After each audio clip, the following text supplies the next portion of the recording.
And we do just got to recognize where you are in the process. So what I have to tell people is that sometimes, look, some of y'all, I need y'all to stay focused now. Y'all having too much fun.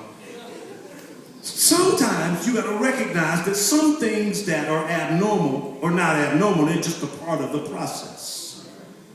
But you need to know the process to know where you are in the process. All right? And so this first step, it's not abnormal, it's normal. In denial is not abnormal, that's normal. All right? But then you have to move to the next step. You need to know what the steps are so that you can continue moving through the process. But more importantly, you need to know where you are so that you know that what you're doing or what you're going through is not abnormal. It's okay.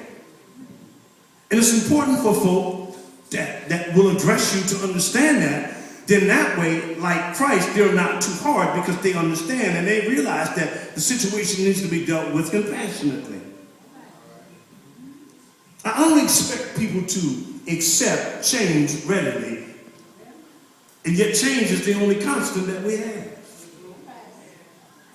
But that doesn't make it any easier. I was talking to Sister Kirksey last week. Her father passed on Sunday, and so I had this urgent message after I got out of church, and I called her back, and she said, Dad passed.